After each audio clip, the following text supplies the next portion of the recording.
Good afternoon, friends. It's good to come back today on the background and the backdrop of the GST Council meeting, the 54th GST Council meeting, which was held on 9th September 2024. The GST Council, as we are observing, is on the path of trade facilitation and clarification of a lot of multiple debatable items, as we have observed in the past GST meeting as well.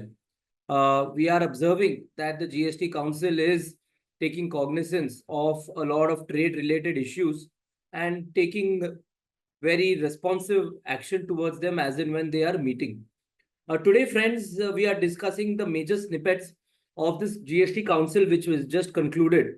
And I will take you through broadly 4 parameters and 4 headings.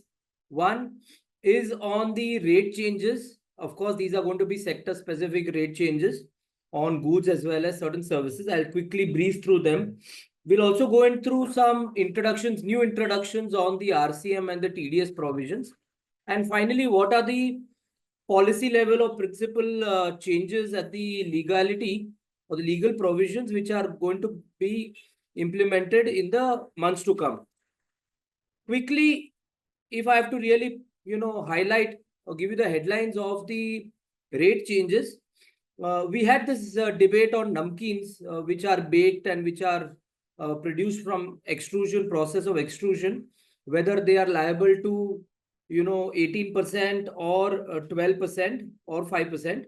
Now, the GST Council has given a recommendation that they will be liable, branded, packaged namkeens, which are basically either baked forms and which are ready for consumption, would be liable to 20% and bringing in parity with bhujiyas and other traditional namkeens, which were previously at 12%. Mind you, these are all for branded commodities. The second are certain, cancer drugs, life-saving cancer drugs. They have been brought down to 5% from 12%. Certain air conditioning parts which were fitted, roof-mounted air conditioning parts which are fitted on the railway coaches. There was a debate going on whether they are parts of railway coaches, locomotives, or they are independently taxable as air conditioners at 28%. Now they have stated that they will be classifiable under 8415 and liable to 28% tax. Past taxes which have been paid at 18% or an as-is whereas basis would be maintained at a status quo. Similarly, a heated debate had taken place on car and motorcycle seats, whether they are parts of the vehicles which are specifically designed for that vehicle or they are taxable at 18% as general parts. Now, they have stated that they will be taxable for the past periods at 18%, but the future periods, they are going to issue a notification increasing it to 28% as parts of a vehicle. So there are certain some reduction in rates parallelly to compensate the loss of revenue. There is going to be a increase in rates of certain parts. When we come to the service sector, we have the much debated topic of the life and the health sector, whether there is any fall in the rates. I think that decision has been deferred now and there has been referred to the GOM. Another decision where the GM was previously seized of this matter has now come up that there is not going to be any fall or review of the rates on the online gaming, casinos and horse races. The recently introduced law of taxing the entire bet value at 28% continues, although the industry was demanding it to be at only the platform fee or the facilitation fee or the game fee. The entire value of the bet is going to be taxed. I think because of the revenue buoyancy, they have seen a revenue of more than 400% growth on the online gaming front and around 60% growth in on the casinos. So they expect that because there is a substantial increase in the revenue, the apprehension that there will be a damage to the industry, I think is now not there anymore. Similarly, other controversial matters on the seat sharing fare of helicopters is going to continue to be at 5% on an as is where is basis. But on the charter of air helicopters, you're going to have a tax payable at 18%. One more very prevalent issue was, of course, divergent views across the trade, and the field formation was on the preferential location charges, which was levied for pre-occupancy flats, residential flats, as well as post-occupancy residential flats. As regards pre-occupancy, the field formations were denying the abatement of 1/3, which is applicable otherwise to a flat, to remove the land portion, saying that this is not for the land portion, but this is for the special charges for the flat. Post-occupancy, since the entire flat was not taxable, they were saying that this is not part of the flat value, but a separate charge and taxable at 18%. Now, both these have been set to rest by a stroke of one clarification, which says that the preferential location charges or the high-rise charges which builders are charging is part and parcel of the entire agreement of sale of flats, and the treatment which is applicable to those flats, whether it is pre-OC or post-OC, will continue to apply even to these preferential location charges. One more critical amendment which may have a bearing on a lot of industrial players as well as the transport sector is on the ancillary and incidental charges which the GTA levies for loading, unloading, in-transit warehousing, maybe even demurrage. All these expenses which they believe are during the part and parcel of the transit and before delivery, the council has come forward and stated that they are part and parcel of the entire GTA service. So the treatment which is applicable to the GTA service will continue to apply to this charges as well. So whether you are under the ITC, non-ITC, FCM, forward charge or reverse charge mechanism, that which is applicable to the freight charges will also apply to the ancillary charges. The same treatment will apply. Another interesting amendment was on the ancillary charges towards the electrical meters as well as the electrical charges, the meter rent charges, etc. The discoms and the BESCOM on the transmission utilities were facing certain litigation on whether they are separately liable or part and parcel of the bundle. I think the council has put to rest this issue as well and stated that it is liable on as a bundle. Treatment applicable to the electricity would apply to this effectively exempt.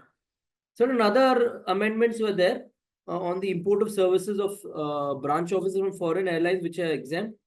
Certain affiliate services of the CBSE will continue to be taxable. Now, quickly, I'll take a shift gear.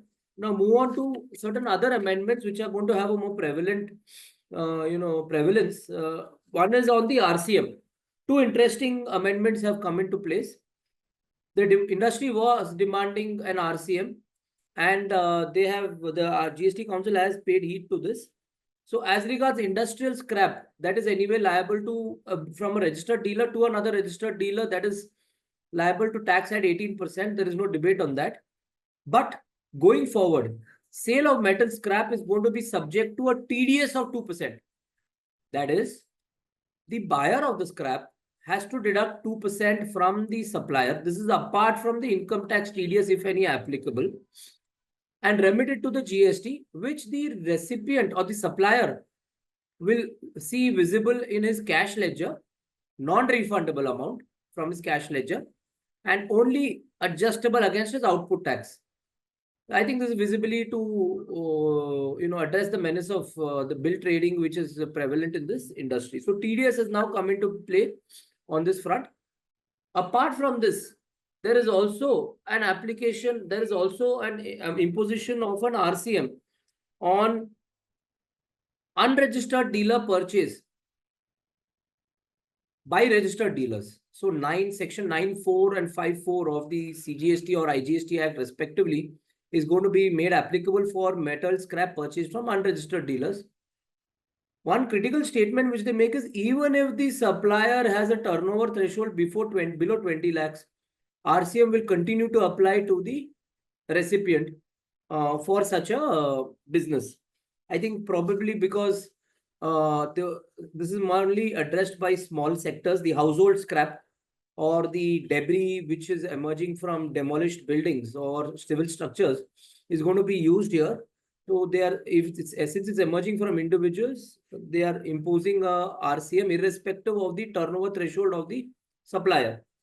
And of course, they are going to give a provision that once the turnover threshold crosses, the supplier, unregistered supplier, has to take registration and then he shifts on to forward charge. We had, I think, a year back, an RCM or a reverse charge on residential property. Now they have made it applicable even to commercial properties. So commercial properties are going to be subject to RCM by registered dealers.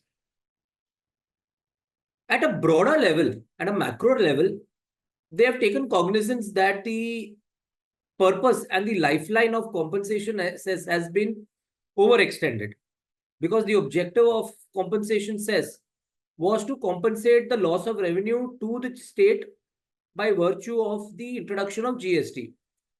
It was like a hedge for the state, for the center, in case the revenues did not meet the expected threshold of 14% CAGR. The center thought it appropriate to collect cess to compensate for that.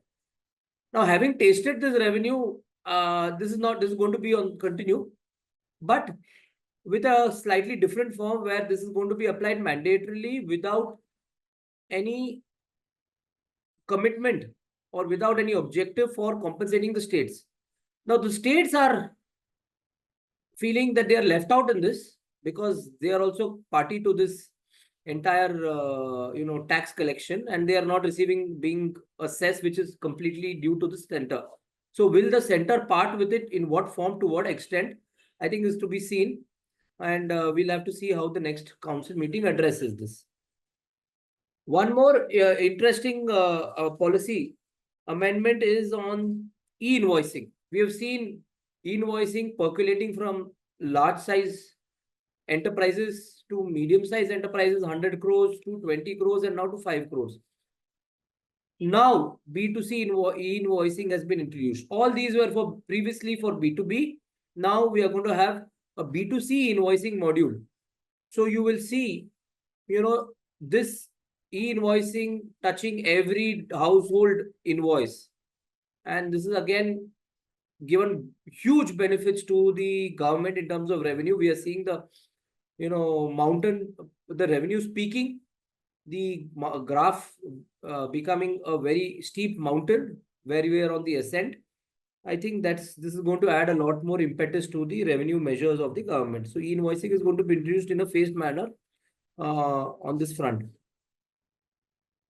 Now, we all aware of this amnesty scheme which the government had introduced in the previous council meeting. This has been enacted by the Finance Act. We are yet to see the parallel amendments in the state enactments. And this is going to be notified by the center and the state cohesively effective 1st November 2024.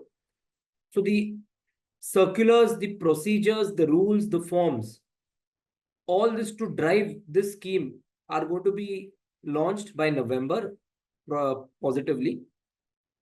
You have to discharge your obligation by 31st March 2025. Now, you could have situations where in the meanwhile, the orders are passed. There is no stay until an appeal is filed. So the orders which are passed by 31st August are something which needs to be immediately addressed in the month of November. Else you could face recovery actions, and possibly if the entire amount is recovered, you may even lose the benefit of the scheme. So that's something to watch out for. Also, you have the recent amendment, which is a more, I would call, a benevolent amendment in respect of ITC, which was belatedly claimed by taxpayers. The benevolent amendment stated that any claim of ITC up to November 21 for all the past periods, 17, 18, 18, 19, 19, 20, 20, 21, are going to be regularized by way of an insertion of a section. Now, this section has been enacted, but orders were due to be passed because of other statutory time limits. They are proposing to introduce an ROD or a removal difficulty order, permitting these field formations to rectify the order pursuant to this amendment, retroactive amendment. So that's going to come into place. So we need not worry if the orders are being passed. We need to just keep a track of when this ROD is issued and immediately apply for a rectification based on this ROD, and the officer is bound to apply, give that benefit. One more overdue amendment, but I would say better late than not even seeing the light of the day, is on the controversial issue of Rule 9610 and 894A 4B.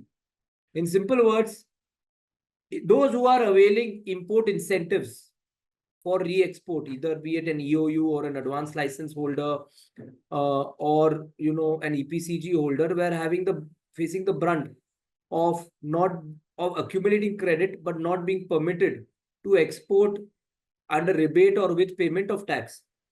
A welcome amendment where these exporters have been given a big sigh of relief. Prospectively, these provisions are not going to operate. All exports subsequently can be exported under rebate. But for the past periods, they say that if you give back your import incentives to the extent of the IGST component, and presumably they believe that they will even want the interest because of the delayed payment.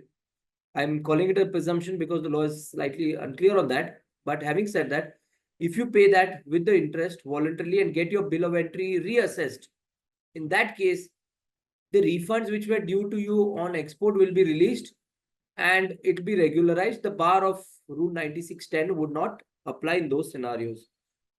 894A 4B, can it be claimed for this?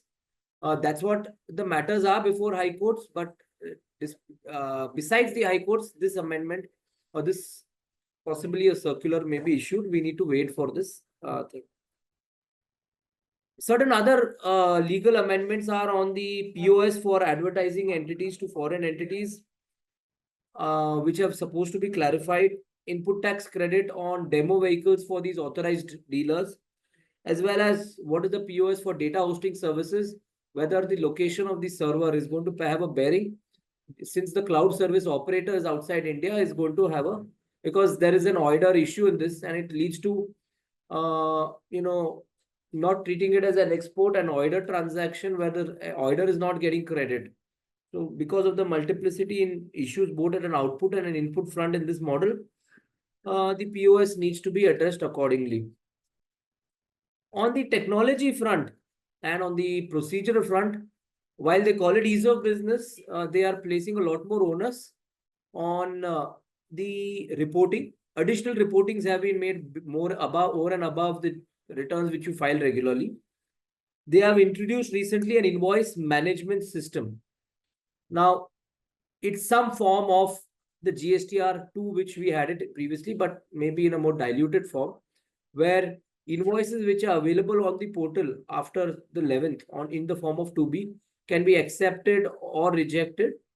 And once it is accepted, it gets posted onto your GSTR3, which can be used for filing the returns and claimed credit.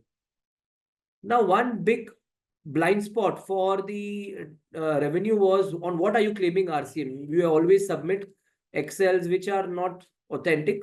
So now they are proposing to introduce a RCM invoice ledger where you will have to upload the invoices against which you are paying the RCM, and that will populate onto the GSTR3, for which you will pay the output and as well as claim the input tax credit. We also have the ITC reclaim ledger that was introduced last year. Again, I think they're planning to reset it. I believe, I may be wrong, but that's what appears to be from the council, wherein you are allowed to permit an opening balance and any temporary reversals and reclaim have to be posted onto this, so that the government has a track that, unnecessary or credits which are not visible in 2A are not being claimed in the 3B. Overall, I think the direction of the council is to make things more automated, as well as make things easier for the taxpayer to view everything on the GST portal, and also clarify a lot of things on an as-is where-is basis, and going forward clarifying the rate of tax. All these have to be implemented by way of legislative either notifications or amendments or circulars, And of course, the fine print of these documents will prevail. These are more headline news items which are for the benefit of the trade. Friends, it's nice to have you all back again. We look forward to providing you similar such bites in the next session as and when the council meets. Hope you find this information quick, crisp, and useful for your immediate decision making. Thank you, friends.